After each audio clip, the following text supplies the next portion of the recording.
Olá, meu amigo ou minha amiga, tudo bem com você? Seja muito bem-vindo ou bem-vinda a mais uma aula de Ciências da Natureza. E nessa aula nós vamos conversar sobre outra consequência do movimento das placas tectônicas. Eu estou falando dos terremotos e tsunamis, ou maremotos. Como você já viu em aulas passadas, a camada litosférica da Terra, ou crosta terrestre, é dividida em placas que estão em constante movimento entre si. Apesar desses movimentos ocorrerem de forma bem lenta e imperceptível, quando uma placa se aproxima ou se afasta de outra placa, podemos ter a acumulação de tensões, ou de energia.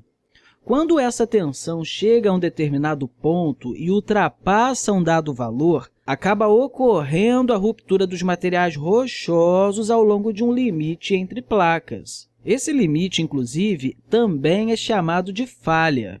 Essa ruptura acaba gerando um movimento vibratório que se propaga pelo interior da Terra até atingir a superfície, provocando o que costuma ser chamado de sismo, ou também terremoto. Esses movimentos vibratórios que se propagam pelo interior da Terra são chamados de ondas sísmicas. As ondas sísmicas podem se apresentar de diferentes formas, e cada uma delas possui características diferentes uma das outras. Em geral, nós podemos classificar as ondas sísmicas entre ondas interiores volumétricas ou profundas ou ondas superficiais. As ondas interiores são aquelas que são geradas nos focos sísmicos e que se propagam no interior do globo terrestre. Essas ondas se subdividem em ondas P e ondas S. O P significa primária, ou seja, são ondas primárias e elas são ondas longitudinais ou de compressão. Nesse tipo de onda, as partículas que formam o meio material oscilam para frente e para trás, ou seja, oscilam na mesma direção de propagação da onda. Repare aqui ao lado, nessa imagem, nós temos o exemplo de uma onda longitudinal. Por outro lado, o S significa secundária, ou seja, são ondas secundárias. Um detalhe sobre as ondas secundárias, também chamadas de transversais ou de cisalhamento, é que elas se propagam de forma transversal à direção de propagação da onda. Mas o que isso significa? Significa que as partículas do meio material por onde elas se propagam vibram em uma direção perpendicular à direção de propagação da onda. Há um detalhe, não podemos deixar de falar que a onda primária é mais rápida que a onda secundária, e por isso, inclusive, que elas recebem esses nomes. Agora, falando sobre as ondas superficiais.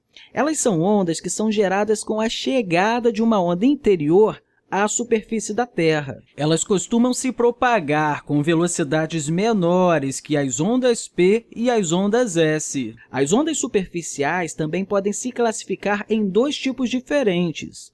Uma que chamamos de onda de Love e outra que chamamos de onda de Rayleigh. As ondas de Love, ou ondas L, são ondas em que o movimento das partículas da Terra é horizontal e perpendicular à direção de propagação da onda. Já as ondas de Rayleigh, ou ondas R, são ondas circulares em que o movimento das partículas ocorre em um plano vertical à direção de propagação da onda. Repare aqui do lado que eu coloquei uma imagem de uma onda L, e aqui um pouco mais abaixo eu coloquei a imagem de uma onda R. Bem, antes de continuar falando sobre os terremotos, é legal também a gente conversar sobre os maremotos, ou tsunamis.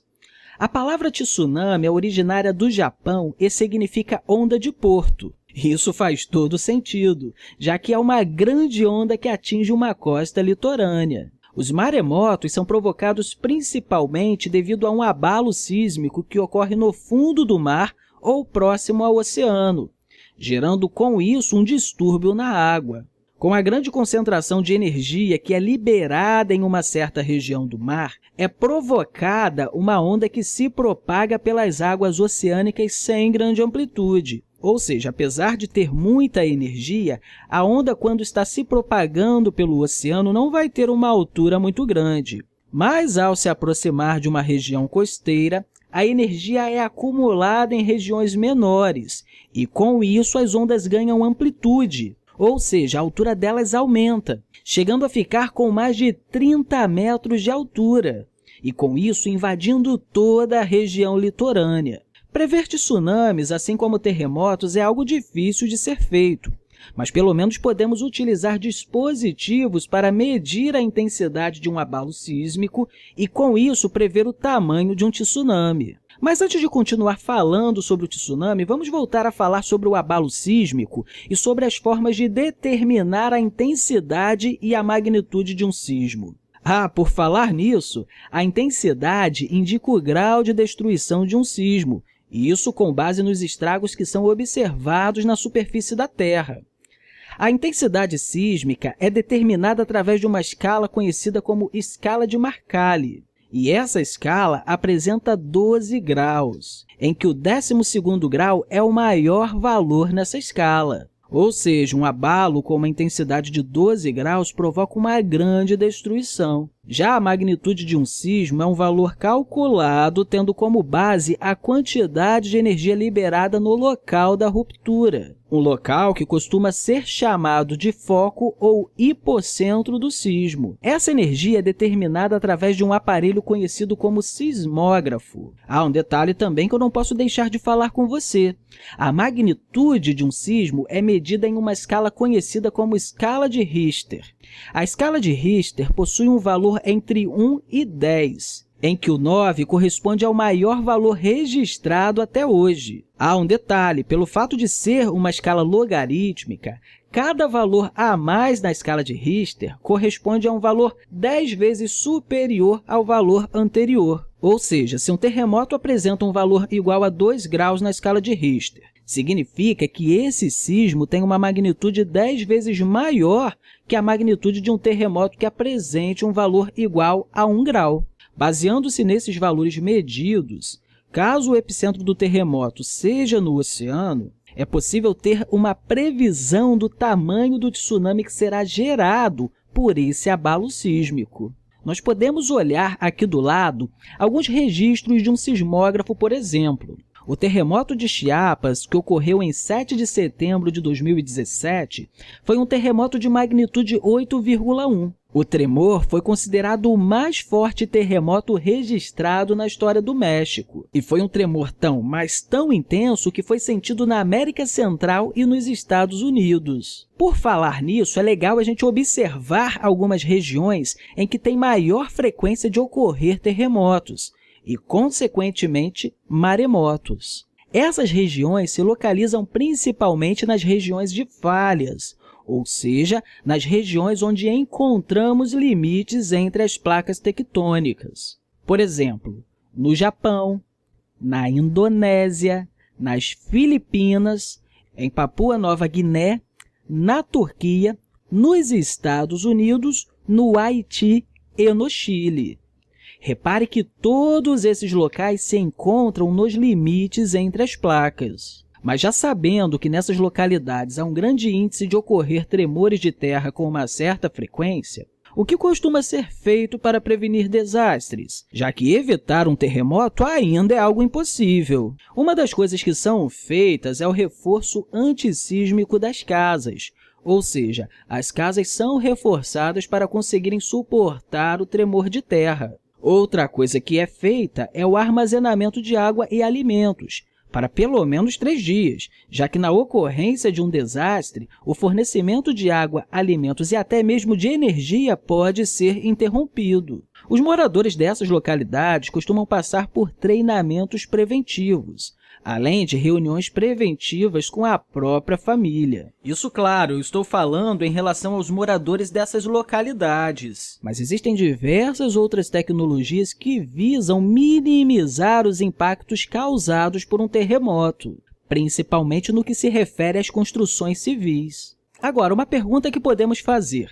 Se é impossível evitar um terremoto ou até mesmo um maremoto, existem tecnologias que possam prever a possibilidade de ocorrer algum desses fenômenos? Uma das coisas que são feitas regularmente é o monitoramento das regiões que costumam ocorrer terremotos com uma certa frequência. para que assim que um instrumento detectar um abalo sísmico em alguma região, já saberemos que as ondas chegarão em outras. Porém, como os abalos se propagam de uma forma muito rápida, é muito difícil realizar esse monitoramento. Então, o ideal mesmo é investir em tecnologias capazes de diminuir os impactos causados por um terremoto.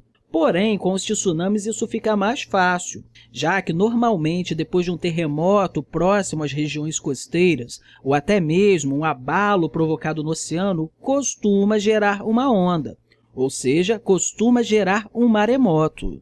Então, se teve um tremor de terra e o epicentro foi localizado, é possível projetar como que a grande onda chegará à costa litorânea. E, com isso, até verificar a velocidade com a qual essa onda chegará em alguns lugares, podendo, inclusive, evacuar certas regiões caso seja necessário. Enfim, meu amigo ou minha amiga, nesse vídeo nós conversamos sobre os tsunamis e os maremotos, que é uma das consequências do movimento das placas tectônicas. Na próxima aula, nós vamos começar a conversar sobre outros assuntos relacionados ao nosso planeta, tais como a composição da nossa atmosfera. Então, não deixe de conferir essa aula também. Quero aproveitar aqui o momento e deixar aí para você um grande abraço e até a próxima aula!